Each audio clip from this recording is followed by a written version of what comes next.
y a 3 grandes familles de puissance de recharge qui sont en train de se dessiner. Je vais schématiser volontairement, mais on parle de la recharge lente, aux alentours de 7 kW pour les recharges à la maison et pour le travail.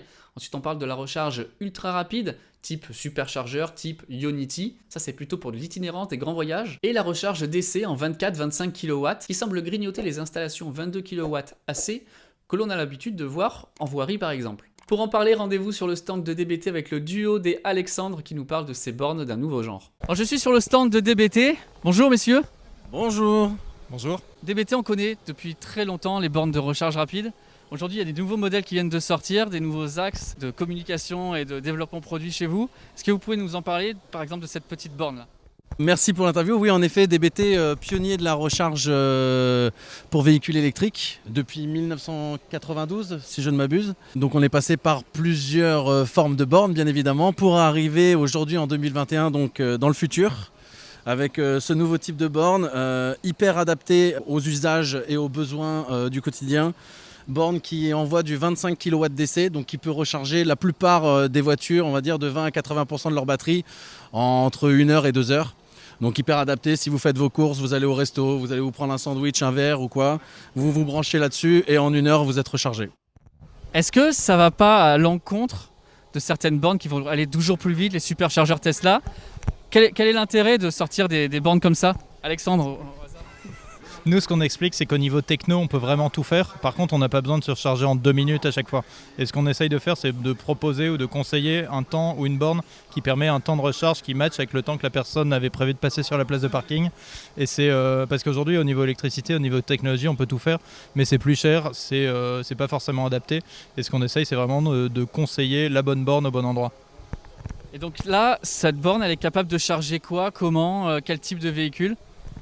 Cette borne, elle a la chance d'être un modèle, ce qu'on appelle tri-standard, donc de répondre à toutes les exigences du marché.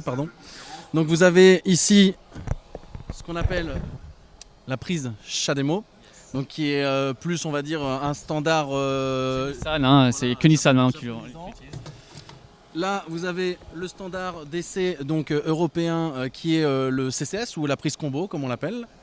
Vous avez également ici donc une prise AC T2S qui permet une recharge, on va dire, plus douce, plus tranquille, en fonction encore une fois, de vos besoins. Si vous allez au resto le midi, vous avez besoin de manger rapidement, en 1 heure vous avez besoin de vous recharger, vous allez sur la recharge DC à 25 kW. Vous allez au resto le soir, vous avez envie de profiter du soleil, prendre un apéro avec modération, mais vous avez envie de rester longtemps, branchez-vous là-dessus. Et on voit il y a une interface là, elle est assez jolie comme borne. Les premières bornes, c'était pas très, ça faisait assez industriel. Là maintenant, on a vraiment l'impression qu'il y a un travail de fait sur le design. Est-ce que c'est vraiment le cas ou c'est une idée que je me fais ? Et comment vous avez intégré tout ça dans quelque chose d'aussi compact ? Effectivement, on a eu un gros travail sur l'interface où au début on avait un côté assez tech. On s'est dit l'utilisateur il va vouloir choisir recharge jusqu'à 80, 72 et trop réfléchir. Aujourd'hui, on a une approche beaucoup plus simplificatrice de l'interface en se disant le gars qui arrive sur la borne il veut se recharger et en le minimum de clics possible il faut qu'il s'identifie, qu'il lance sa charge. Et donc on a travaillé avec des modules de flat design. Donc c'est des gros pavés qui sont faciles sur une interface tactile qui permet en 2 clics de s'identifier et de lancer la charge.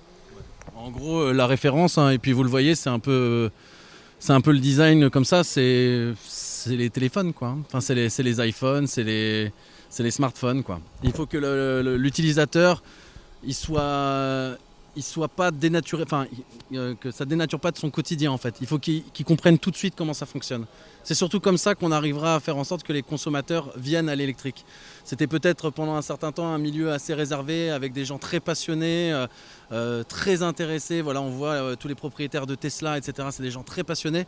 Il faut qu'aujourd'hui on arrive à démocratiser le sujet. Voilà, il faut que n'importe qui puisse venir se recharger, que ce soit simple, compréhensible pour tout le monde. Et on parle d'un manque de bornes en France. Ce type de petite borne là, est-ce que c'est plus facile et plus rapide à installer aussi ? Vas-y Alexandre. C'est plus rapide. Une des plus grosses contraintes, c'est justement l'upgrade d'un tarif Enedis. 25 kW, je ne dis pas que ça se trouve tout le temps, mais c'est beaucoup plus facile à trouver. Et même quand on n'a pas la puissance, c'est plus facile à amener qu'aller chercher un 150 et encore plus 350 kg. Merci beaucoup d'être là sur le salon pour nous présenter ces bornes. Il y en a d'autres aussi qui existent. Mais voilà, j'invite tout le monde à aller sur le site de DBT, puis j'espère qu'on aura l'occasion de reparler de tout ce que vous faites, c'est super intéressant. Pour moi, les bornes AC 22 kW devraient être rétrofitées sur du DC 24-25 kW. En plus, ça permet de pouvoir réutiliser déjà les câbles et les sections et les abonnements existants. Donc c'est vraiment très simple à faire et je trouve que c'est aussi plus logique d'avoir des bornes avec câbles attachés. Pour moi, c'est un rétrofit nécessaire à moindre mal qui devrait pouvoir permettre l'adoption plus massive des voitures électriques. Dites-moi ce que vous en pensez en partie commentaire. Est-ce que ça vous intéresse ou non de pouvoir charger sur des bornes DC aux alentours de 24-25 kW? Comme d'habitude, si vous n'êtes pas abonné à la chaîne, merci de prendre 2 petites secondes pour cliquer juste ici en bas et de faire retentir la cloche, comme ça vous manquez aucune de mes prochaines vidéos et aucune de mes prochaines vidéos dédiées au salon Remove. Nous on se retrouve très bientôt pour de prochains épisodes.